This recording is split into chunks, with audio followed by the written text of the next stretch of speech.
Durante siglos, la difusión del conocimiento en forma de libros fue un privilegio elitista reservado sobre todo a monjes y sacerdotes. Los libros eran objetos únicos de un valor incalculable. Pero en la Edad Media, para el pueblo llano, no tenían prácticamente ningún significado, pues no sabían ni leer ni escribir.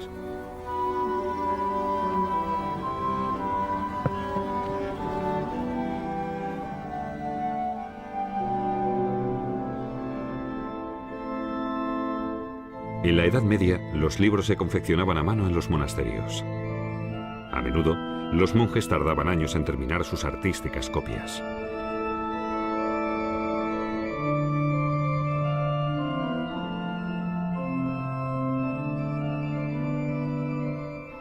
Pero en 1450, un invento cambió el mundo. El método de impresión del alemán Johannes Gutenberg posibilitó que los libros se fabricaran en un número muy elevado y a un precio relativamente asequible. Sentó así las bases técnicas para los cambios intelectuales, políticos y religiosos de los siglos posteriores. Johannes Gutenberg y la imprenta.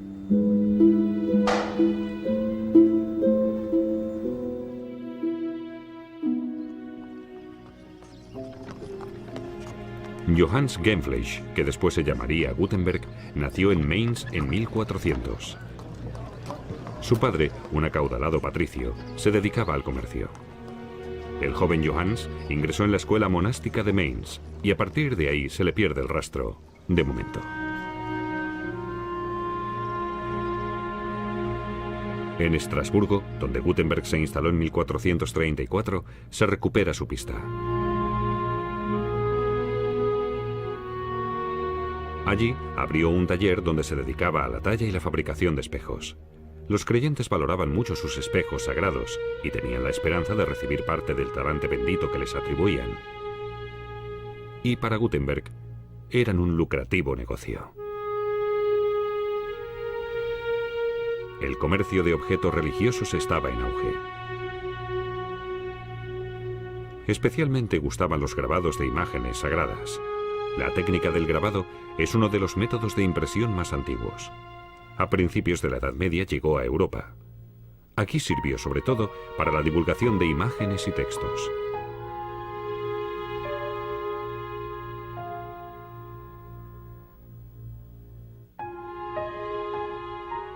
Pero la fabricación de las páginas sueltas era muy laboriosa. Primero se pintaba sobre una madera el texto invertido. De ahí se extraían las letras correspondientes.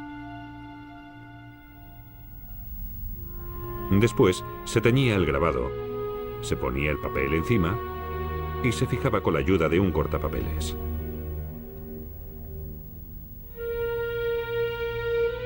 A principios del siglo XV aumentó el número de las páginas sueltas elaborados de esta forma en el mercado. Después empezaron a integrarse en los denominados libros xilográficos. Con la venta de estos libros, la producción de textos escritos a mano ganó importancia. Los monasterios no tardaron en convertirse en centros de escritura laica.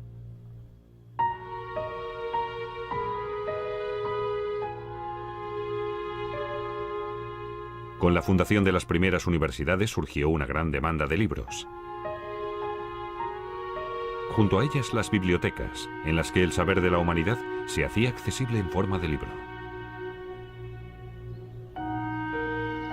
El momento exige una adquisición más barata y más rápida de libros. Los eruditos quieren, sobre todo, copias idénticas. Todo ello lleva a buscar fervientemente un nuevo método de fabricación. Y exactamente eso es lo que busca Gutenberg. En el año 1446 regresa a Mainz. Allí encuentra un socio de poder financiero, lo que le permite abrir su Werk der Bücher, su empresa del libro. Gutenberg tuvo una idea genial para las copias. Descompuso un texto en todos sus componentes: las letras, los signos de puntuación y las combinaciones de letras existentes, las denominadas letras ligadas. Todos ellos se usarían como tipos independientes para la impresión de palabras, líneas y páginas. Los tipos serían caracteres reutilizables.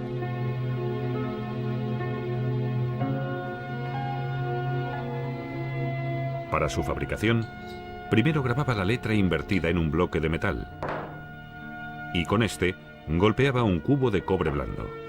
Así conseguía una silueta hueca de la letra. Esta silueta, denominada matriz, definía la forma de los moldes reales que se fabricarían con plomo fundido. Para poder fabricar con rapidez todos los tipos necesarios, Gutenberg creó otro invento importantísimo: el instrumento de molde manual. Funcionaba como un molde de escayola rectangular. En un extremo se ponía la matriz. Entonces se introducía plomo fundido.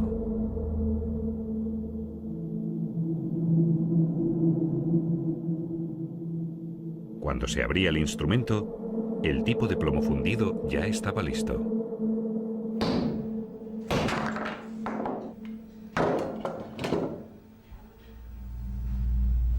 Como las matrices eran reutilizables, se podían fabricar un número ilimitado de tipos idénticos.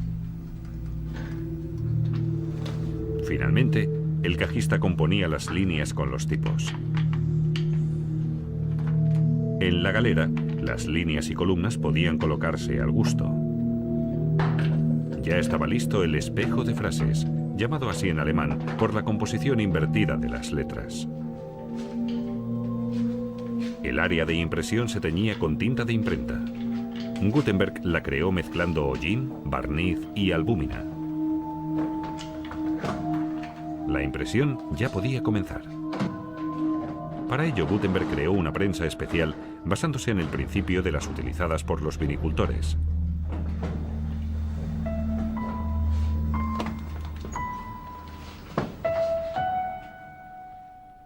Las primeras impresiones de Gutenberg fueron documentos, órdenes papales y gramáticas.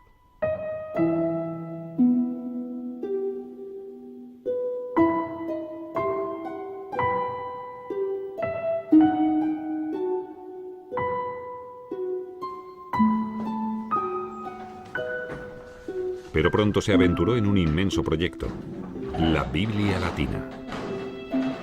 Para la fabricación de su Biblia, tuvo que moldear más de 100.000 tipos. El cajista y el impresor de Gutenberg trabajaron más de 2 años en la primera tirada de 180 ejemplares.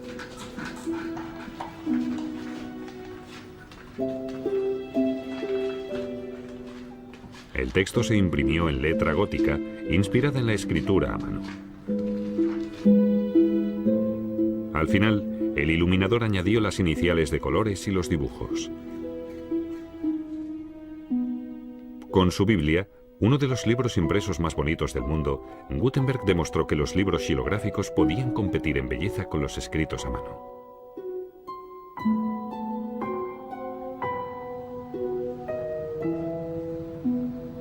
La tirada se agotó enseguida, y los contemporáneos de Gutenberg quedaron impresionados. Por primera vez, había tantos ejemplares disponibles de una obra. Y además todos ellos eran idénticos.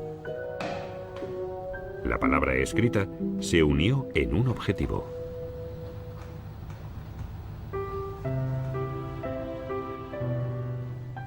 La existencia de la revolucionaria técnica se difundió enseguida. Pronto se abrieron las primeras imprentas en Bamberg, Colonia y Basel. En Venecia, el habilidoso editor Aldo Mannuccio empezó a imprimir los grandes clásicos. Sus clientes eran todos los humanistas de la élite de Europa. Mannuccio contrató a los mejores impresores de su época. Inventaron la letra romana, antigua, que no tardó en extenderse por Europa.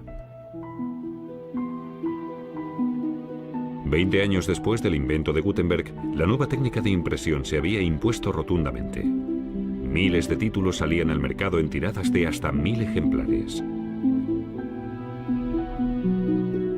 Ahora, el pueblo ya no podía acceder también a los libros, y la alfabetización de la sociedad permitió que el número de lectores aumentara cada vez más. Uno de los mayores admiradores de Gutenberg fue el reformador Martín Lutero. La existencia de la imprenta le sugirió a Lutero una osada idea. Ahora también el mundo laico podría leer la Biblia y distinguir entre la verdad manifiesta y la práctica adúltera de la Iglesia. Así que Lutero ordenó la impresión de 500.000 de ejemplares de su traducción al alemán de la Biblia, una tirada gigantesca para la época. Y para difundir sus enseñanzas evangélicas, ordenó que se repartieran 100.000 panfletos.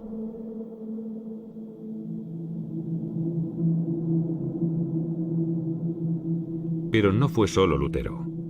Emperadores, reyes y ciudades imperiales libres también usaron la imprenta para cumplir sus objetivos. Pronto las páginas impresas empezaron a usarse para la difusión de noticias.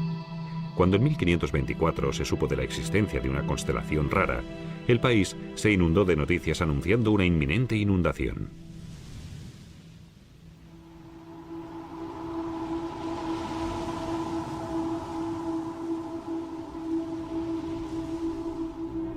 El primer diario nació en Leipzig en 1650.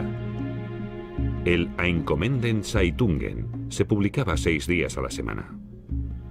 Con la invención de la prensa accionada por vapor y la prensa de cilindro en el siglo XIX, comenzó la revolución de los periódicos.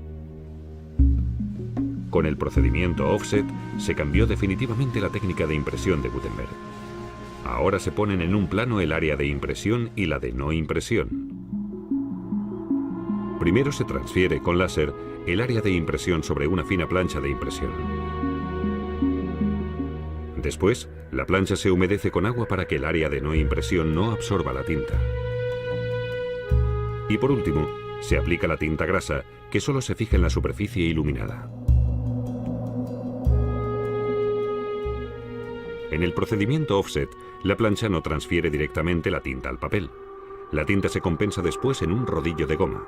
De ahí el nombre de offset en inglés, y de ahí pasa al papel. Así se puede imprimir de forma rápida e incluso en papeles de bajísima calidad. El procedimiento offset es el método de impresión más utilizado actualmente. A pesar de su posterior desarrollo, Johannes Gutenberg sentó con su imprenta las bases del mundo de la comunicación actual. Su invento se considera hoy uno de los más importantes de la humanidad.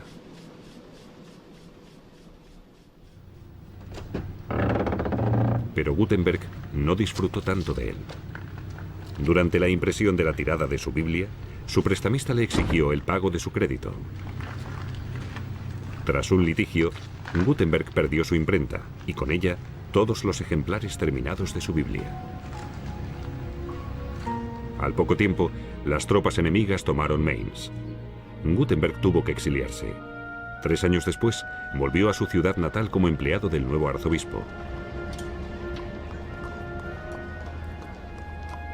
El 3 de febrero de 1468, el inventor murió. Fue enterrado en la iglesia franciscana de Mainz.